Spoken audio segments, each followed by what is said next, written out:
Welcome back to Common Sense, you guys, where common minds come together because. Common sense ain't that common, y'all. Welcome back, y'all. So, I got a fun fact for y'all today, okay? So, listen up.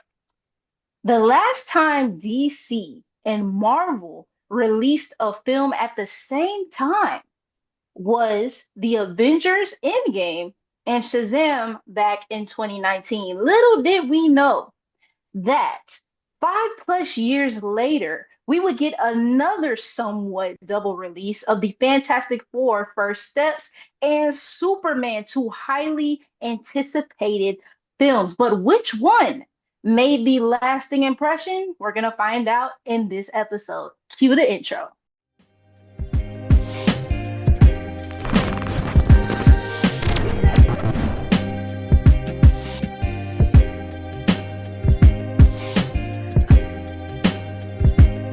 So, yes, in today's episode, we are talking about the Fantastic Four First Steps and Superman. So, Cam, Super Cam is what we're going to call you for this episode. So, I want you to tell me your first thoughts and overall, I guess you could say your first overall impression before going into the movie of both of these movies, both Fantastic Four and Superman. So starting off with Fantastic Four, I thought a lot of what I was supposed to see in the movie and wanted to be surprised by in the movie was in the trailer. So announcing that Sue was pregnant, showing the female Silver Surfer, I was wondering and kind of going into the movie asking, what is going to keep me drawn into the movie now that I feel like I know all of the plot points to the movie? So that was kind of just my biggest concern. What more could they possibly give me? And as far as Superman, I kind of came in with low expectations because there hasn't been a good Superman movie in a very long time. I mean, you could say Man of Steel was decent. I thought it was pretty mediocre. But knowing that James Gunn and knowing his resume, Avengers Endgame, Avengers Infinity War, and also Guardians 1 and 2, you know that, he produces good movies. Especially when I saw Krypto and Superman fight in the air on the trailer and the dude's teeth bounced off the camera, I was like, okay, I'm intrigued. I'm intrigued. So that was kind of my first impressions going into the movie. What were yours? Okay, so for the Fantastic Four, I was definitely expecting something different than what I had seen from the prior Fantastic Four movies, simply because this is Marvel's Fantastic Four. The other ones were a part of the Fox universe. This was Marvel's chance to do something different and something that we've never seen before, but also keeping that same Fantastic Four that we know and love. And honestly, I was excited going into the movie because of the aesthetics of it all, like the clothing, the style, the time for like the futuristic time frame that it was set in. It looked cool. So that was were my expectations for the Fantastic Four. For Superman, I had no expectations whatsoever because Cameron can tell you, he can attest that he had to basically encourage me to see this film. Right. So I know you were scared of Clark Kent, and I was just like, look, just give it a chance. Give it a chance. Just see if you'll like it. yeah, I was very hesitant. First of all, I'm not a huge DC fan. It's not that I don't want to be a fan, it's just that I was never really introduced to it besides like the TV shows growing up early in the morning. But outside of like the main people that you would know just from popularity, I didn't know anything about DC. And plus, the last movie that I've seen was what you said, Cameron, Man of Steel. That was the last time that I've seen a DC movie and I didn't really enjoy it, not gonna lie. So if I had any expectations, they were very low expectations. But in order to truly have a conversation about these films, we have to talk about the foundation of these films, which are the characters. So Cameron, tell me how you felt about the characters of the Fantastic Four. I say within an hour and 55 minutes, excuse me. I think like the character development and just the characters overall in the Fantastic Four from an audience standpoint is like the equivalent of a guy and a girl that just started dating each other, right? Just started dating each other. And then they move into the same house after 2 weeks of dating and think that everything's gonna be okay. That's exactly how I felt watching this four group try to get it done on screen, because it was so much more different than the Fantastic Four I know, which is, I mean, also a good thing, because a lot of people didn't, some people enjoyed the Fox movies, some people didn't, but I found the Fox cast, as far as the characters and their dynamic together, a little bit better. I mean, for instance, Johnny is one of the most down to earth versions of Johnny Storm I've ever seen. He may crack on Ben from time to time, but other than that, he was kind of, base level. And you have Sue and you have Reed, who, are most of themselves. I think Pedro Pascal lacked a little bit of emotion with Reed from time to time. With all the things going on in the film, you would think, where is kind of, as smart as he is, where will the panic come from? And then Ben, to me, just kind of felt out of place. Where was his point in the movie? I don't think he was really pivotal to any point in this movie. He didn't figure out anything, and he was kind of just like, hey, I'm here too, because this has to be four of us.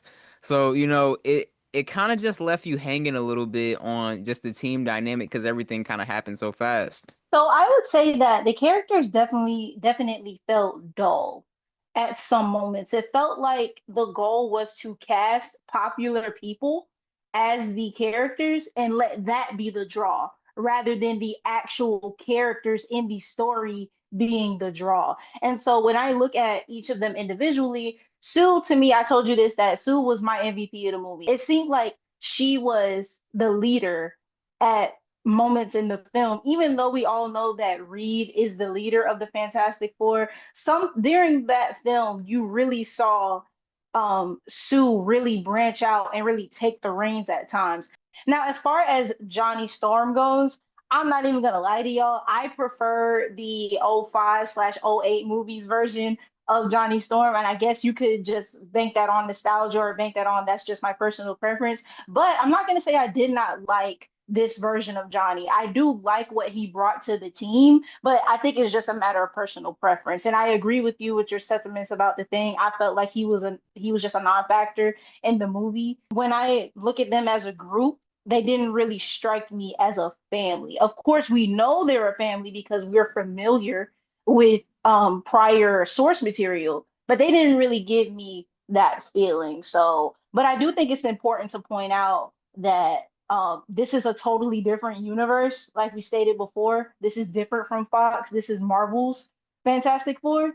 So maybe they did that on purpose. Maybe they wanted to change the perception of these characters on purpose. But we can also segue it over to Superman and their characters, Deandra, as well. So how did you feel after watching Superman, about, how their characters development versus how the Fantastic Four try to develop their team for their first movie? Okay, so follow me here, guys. With Superman, the main character, which of course Clark Kent, Superman, he brings depth and emotional weight to the film.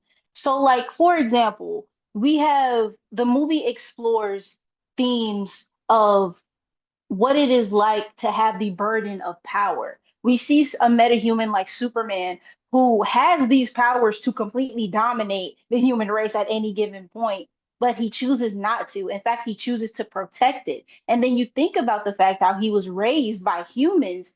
He at times has to battle in his mind with his sense of morality. You could tell that his power that he has sometimes fights with the way that he was raised or with the society that he was raised in. And to me, that is what truly brings the difference between the Fantastic Four and Superman, the internal conflict that Superman has and other characters have in the movie adds those layers and it gives us as an audience something to grasp onto, and so it gives us something to be invested in. But when you look at the Fantastic Four, the dynamic is different, right? In the Fantastic Four, each of them have their own different struggles that they deal with, and then they come together to overcome those struggles to really come together as a unit and see how they work together as a family.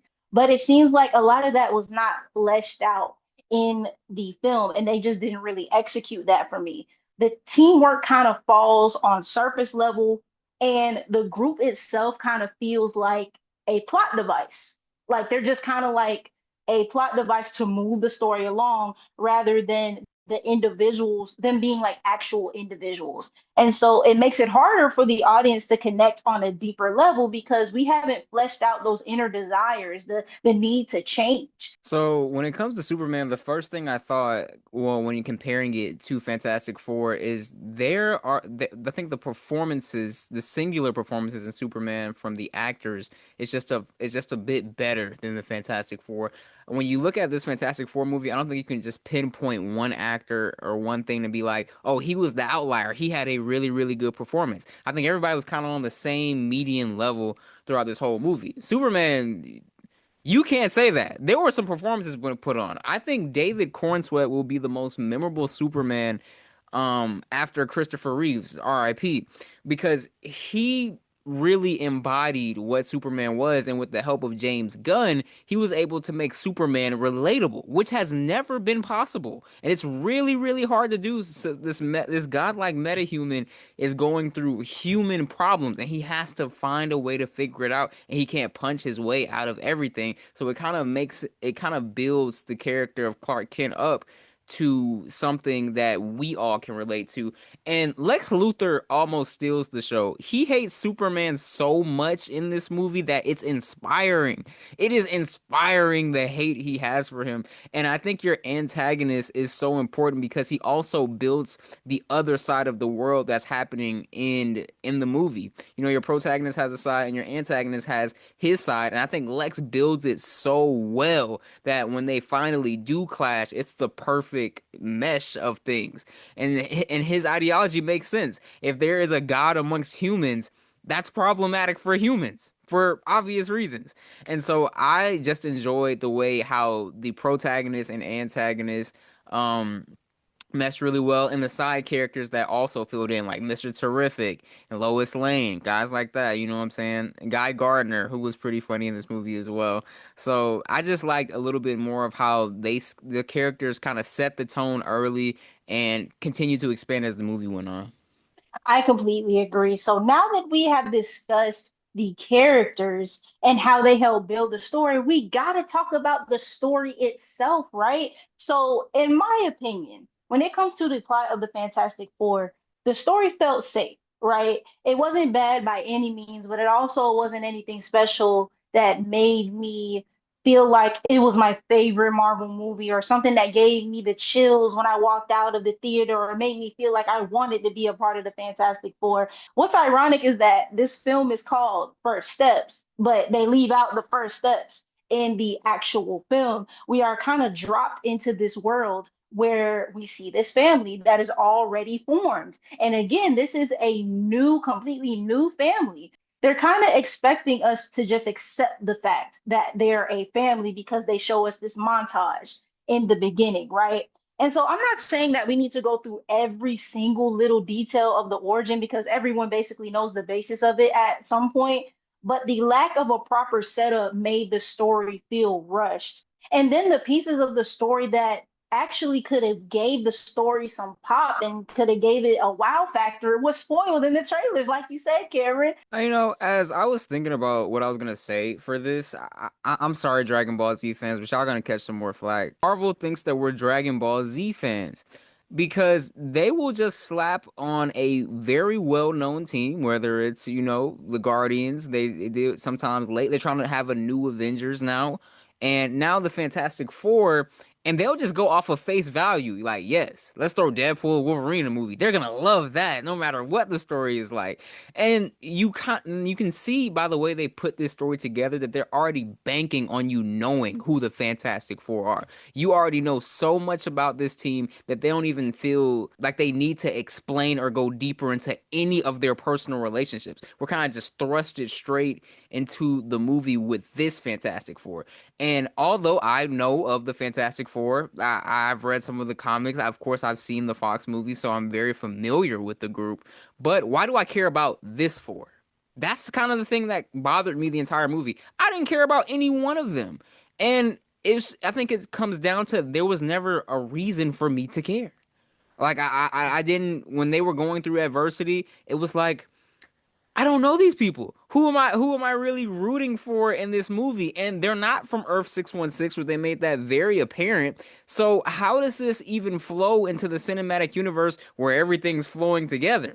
You know what I'm saying? And so maybe the end scene gives a little bit of that away. And I think having Galactus as your main villain in your first movie takes so much of it away from you because you're focused on the threat of Galactus, this world-ending threat, this Thanos level threat.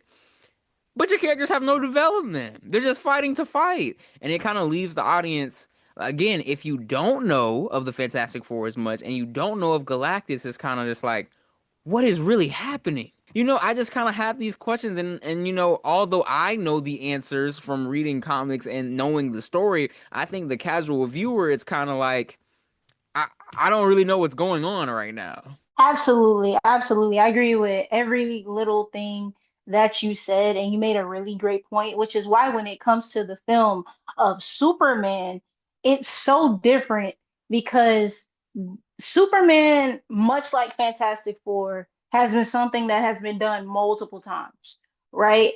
But they Some would say still too many. made, yeah, some would say too many. So they still made it feel fresh and new. And as someone who was not a fan of DC and didn't see much of the other Superman movies, I can say that it was a great movie from a person who was not engulfed in the community. When it comes to the plot, there were so many themes embedded in the story. There were so many characters, even a character like Mr. Terrific, who is you could call him a side character. He even had a bit of depth to him a little bit. Obviously, not as much as Superman, but even he had depth to him. Lois had depth, Lex had depth. So they took these building blocks of the film and they just kept stacking them and stacking them and stacking them. And so now, when you get to the end of the film, there is no stone unturned. And it even leaves open questions for a next movie. And it leaves me excited to see a next movie. And to me, that was the difference. It felt like there was time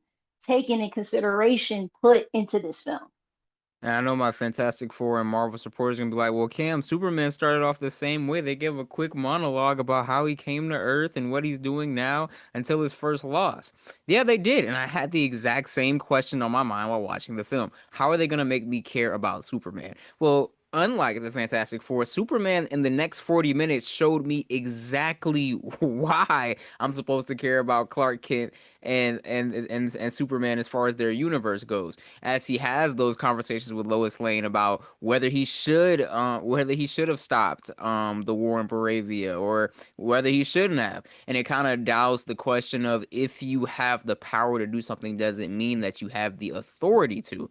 And I think that dynamic and that questioning opens a segment so great between him and Lex that you even feel the antagonist's point in another protagonist.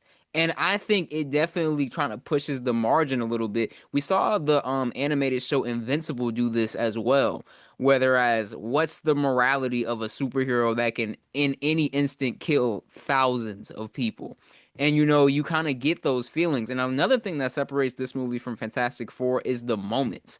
Fantastic Four moments were stolen because we already saw them in the trailer. We saw the Silver Surfer was a woman. We saw that Sue was pregnant. All of these things. We saw Galactus come to Earth already. We saw the foot hit the ground. Moments stripped and taken away. Them showing the guy's teeth bouncing off the camera was such a minor moment to all the things that happened before that. Superman losing to the Hammer of Baravia in the first 5 minutes of the movie was something to see. Again, his parents relaying the real message they had was something to see. The 15-minute session between him and Lois was very interesting and pushed the narrative of the story. Not to mention all of the other moments that just made you feel warm inside as far as a superhero film goes. When he saves Crypto and the alien baby by blowing the wind outside of the black hole. That's such a Superman-esque thing. When he's saving squirrels from monsters, when he saves that last woman and he rises up from the smoke and the horns play, he has it. He has it. You had a scene too that you had liked as far as the flag raising in Baravia. It is the scene where the children who are being attacked in Baravia and they raise the Superman flag. that gave me goosebumps because for the almost half of the movie, we see citizens who once loved Superman turn their backs on him once they release the tape of his parents telling him to basically rule Earth. And so when you see those people who are basically on their last leg and they just need any help that they could get, the fact that they thought to raise the flag for Superman And Channing was Superman too. amazing. Enchanted Superman, it was amazing because you knew during that moment, you had to know that Superman was just feeling down. You had to know that he was depressed. He was going through a lot. Not to mention, my dude was suffering from a kryptonite allergy for like approximately, I don't know, 30 minutes. Like, my guy was losing it. Yeah, So he the was fact definitely that going through it he was during this going movie. through it. So imagine you going through all of that and the city and the people that you were raised in, the community that you were raised in doesn't like you. And then you see that. That had to be heartwarming. Even though he couldn't go and save himself, it still was a message to get to the what were they called? The Justice Gang? Is that what they were The called? Justice Gang, the The Justice Gang. They Justice didn't like the Gang. name, and so so it was just a culmination of good characters. It felt like the old-fashioned superhero movies that we used to grow up and love, and so that's why I really enjoyed the Superman movie. So now that we have thoroughly discussed the both of these films, Cameron, Super Cam, I want you to tell me what is your overall rating of both films? So for the Fantastic Four, I would give this movie a 6.5 out of 10. I know it's like, how? That's probably the best Fantastic Four. It probably is the best Fantastic Four as far as just overall plot goes. I know I kind of hated on it just a good bit, but it's not necessarily a bad movie. If you are a fan of the series, I would say to go see it. And the Superman take is gonna get a lot of people riled up too. I think Superman's a 9 out of 10. I think it's the best movie that has released this summer. As far as a pure superhero film, I think after a while this will be in discussions of top tens as far as just overall movies because this is probably my favorite version of Superman that I've seen. And I feel like it has everything. It kind of leaves you wanting to see what James Gunn in this universe is going to do next. And he's directing Batman too. So very interesting for DC. So if we're talking about punches and who won this round, I think DC got them this time. They had to get their lick back after Infinity War and Shazam. It wasn't right. If I'm rating, I'm gonna give Fantastic Four a 7 because I agree with you. I think it is a complete movie structurally. And I do think it's enjoyable to a certain extent. I think if you are contemplating on watching it, you should watch it. If you're a Marvel fan, you should watch it. But I'm gonna give it a 7 because it's about even kill. You know what I'm saying? Nothing that wows me, but it wasn't too terrible to rate it below a 5. Because 5, when you say is half, is like mid. I wouldn't call it mid, and I wouldn't call it below mid. So I'm gonna say 7. And for Superman, I also would give it a 9 out of 10. I still got wait. Sinners released in April, so does that count as summer? Does it count? Sinners Definitely. is still my movie of the summer. That's just my opinion. Sinners is still my movie. If Sinners is 1A, so if 1A, if then to me, Superman is 1B. If that's where I'm going with it. I swear, But life yeah. be one A and me all the time, bruh. And it's just it doesn't stop. I'm just saying, I think this will be more memorable. And Ryan Coogler, Michael B. Jordan, they're probably gonna win an Emmy for that. Let's just keep it 1,000. But as far as just overall movies that I've enjoyed, I think Superman reaches the top. And guys, that's gonna really wrap it up for us. So we honestly want to see what you guys think as well. And we'll post some polls, see what you guys are feeling like. Which movie was better in your guys' opinion? Did Fantastic Four and Marvel take it there? Do you think Fantastic Four First Steps was that good? Or are you on kind of me and Deandra's side and you think that Superman got the edge and DC is on the right track now? Let us know what you thought. Deandra, you got anything? No, I don't have anything else. Just I want to tell you guys to subscribe to the channel, comment, and also like the video, share it with your friends.